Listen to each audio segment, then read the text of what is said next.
Kaloka lang na dumating pala si Joshua Garcia sa punto na binalak niyang layasan ng showbiz dahil pakiramdam niya hindi na siya nabibigyan ng tamang proyekto na pawala ng pawala ang karir niya. Tinanong nga si Joshua sa press ko ng It's Okay to Not Be Okay kung nasabi nga niya sa sarili niya ang linyang yon noon, lalo na noong may pinagdaanan siya sa karir niya.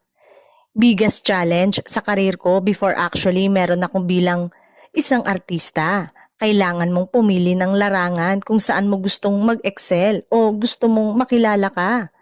Noong time na yon, challenge sa akin kung ano ang pipiliin kong larangan.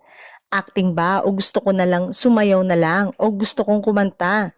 And at the time, mas gusto ko na umarte. That was the time na kaya ako dumating sa ganong desisyon. Kasi nawawala na rin ako ng work, natatanggal ako. Kumbaga, noong umpisa bida ako then naging third wheel ako. Tapos yun nga, natatanggal na ako. So kailangan kong pumili kasi kung hindi ako pipili, uuwi akong ng Batangas kasi walang mangyayari sa akin dito sa Maynila. Feeling ko yun ang pinakamalaking challenge sa akin. Kumbaga, nag-iba ang buhay ko after that decision na sinipag na nga akong mag-workshop. Nagsipag na ako, kwento ni Joshua.